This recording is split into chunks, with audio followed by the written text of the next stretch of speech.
Welcome back to the channel, everybody. We are in Western Washington. Back here, that is the Dottie Hills, and behind me, back there, that is the Lincoln Creek Quarry, which is a very notable zeolite locality, and that's why we're here on this late September day out in Western Washington. And how do you know it's Western Washington? Bees. That's how you know it's Western Washington. Very pretty. The quarry is really, really big. And over there, you can see we kind of parked next to some large boulders, which you can see some of the white zeolites from here. And then also in that back kind of wall, we'll check that out as well. But let's start by looking at these guys. These are Eocene basaltic pillows that have kind of been brecciated, and in here, well, there's all of this white, and that is going to be any number of zeolites, lots of analcime, kabazite.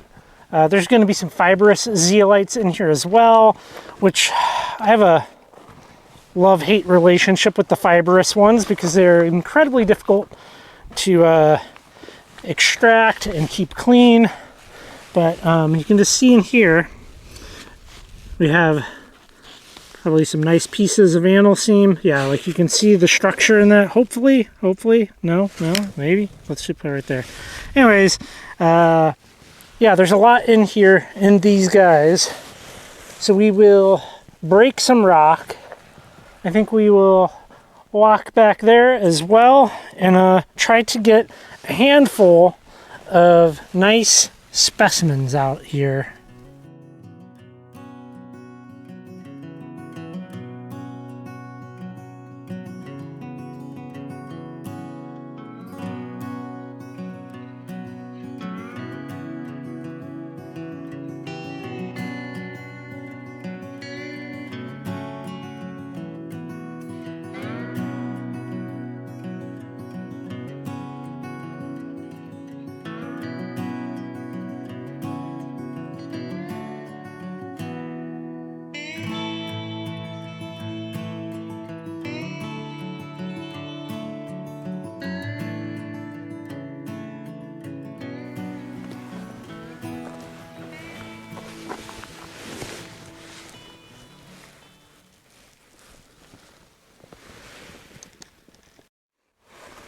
Although it's a little big, the overall rock, that's a very nice little piece right there. Oh yeah, that's really nice.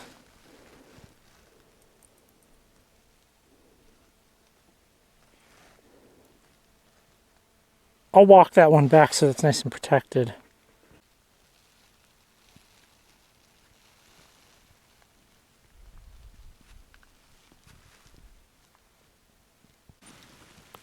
In this wall here, it's pretty much everything, which is cool to see. You can see how it's all brecciated.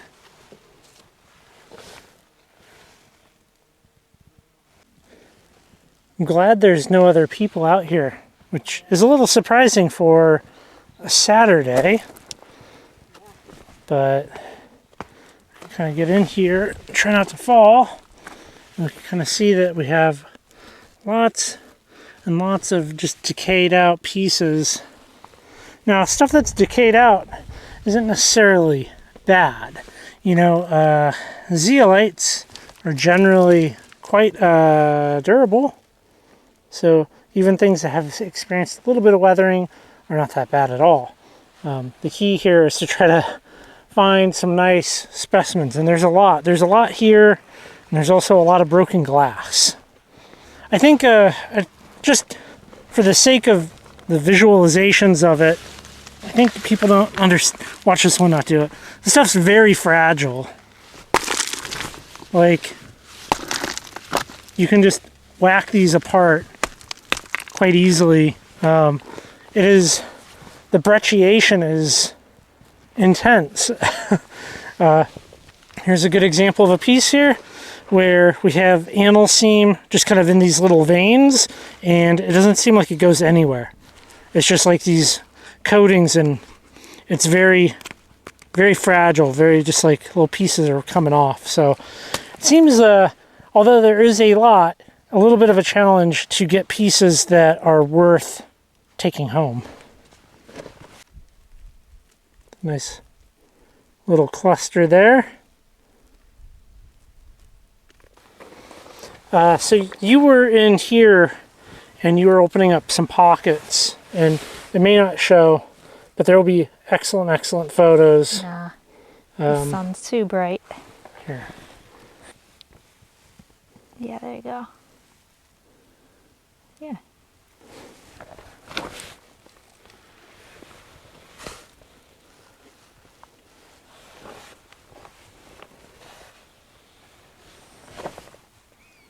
So these are definitely something to be handled carefully and with gloves. The needles will get embedded in you. It wasn't a zeolite, but recently I had a shard of rock embedded deep into my thumb. Put that in the shade.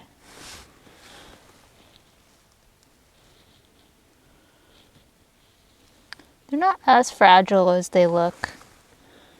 Until they're in your finger. Yeah. I mean, you don't want it in your finger, but...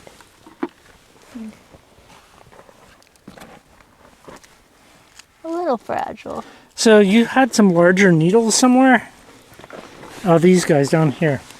Yeah, we will have to take those. I think that would make for some excellent singular mounts. Yeah, some of them, like that one's like a V. Mm-hmm. We'll have to be very careful in taking those back. But yeah, all throughout here, there's little needles. It's very fragile rock, so I don't know if anything's going to be able to extract in a whole way, but like...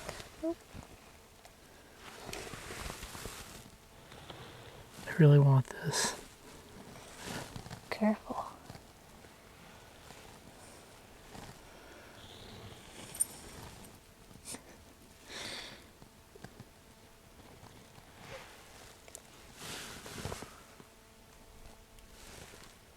Okay, so these needles, which you may not even be able to see really in my hand, I'm going to gently walk them back to the vehicle, and I'm going to make a little foil cup for them that will then have a lid, and they will be kind of separated. You definitely kind of have to, well, be very careful, but I think I can save these. I want them.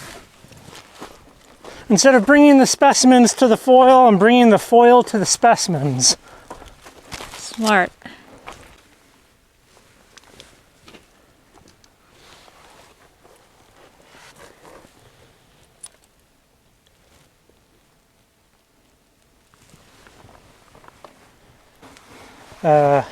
An infinite amount of, oh yeah, they are, They're like very crumbly. that's just turning to dust. Yeah, you really kind of got to get around it, which it just crumbles, so that's why I'm thinking maybe this is an impossible task. Yeah, some pockets can't be extracted Yeah.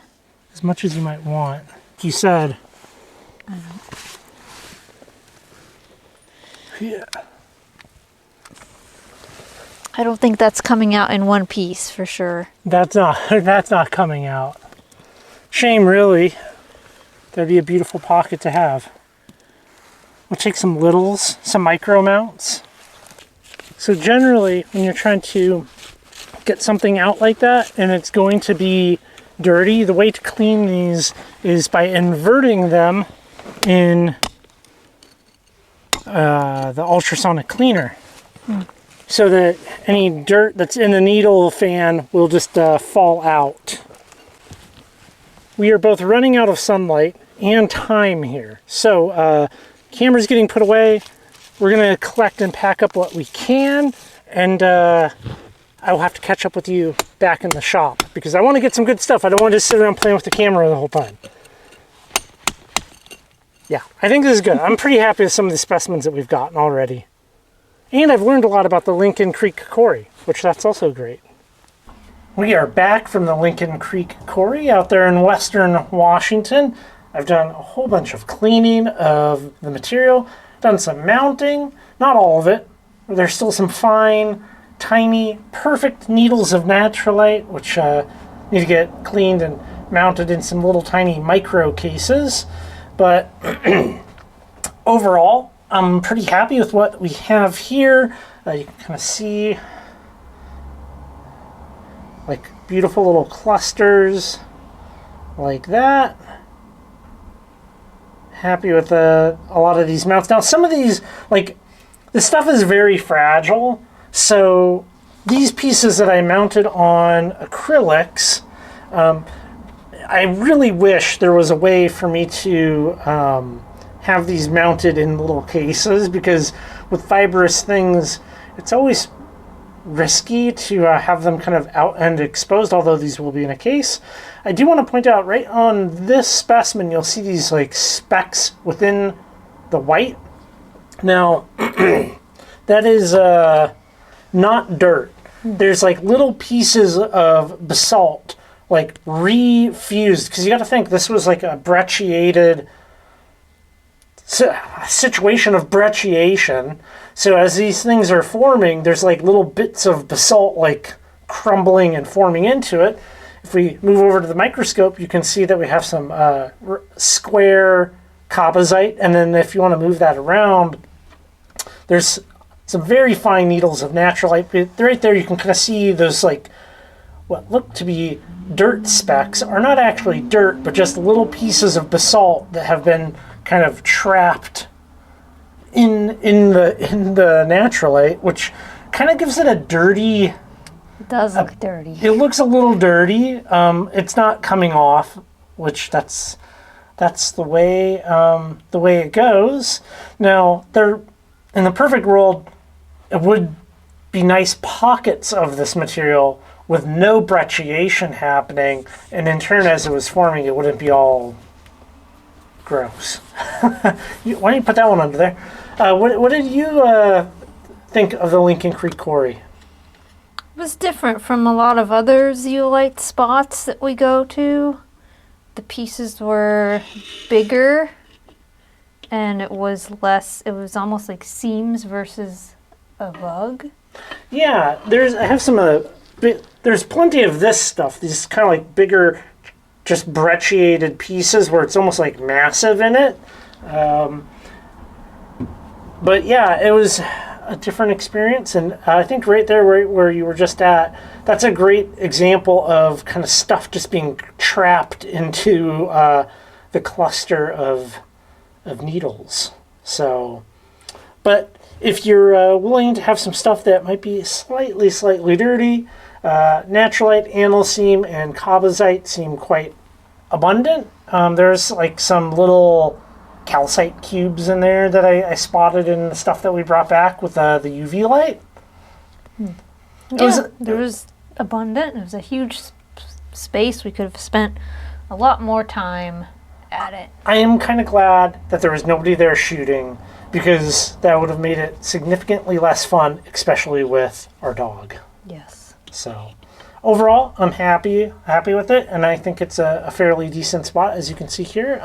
There will be a whole bunch of awesome photos up on the website, and with that said, we will leave this one here, everybody.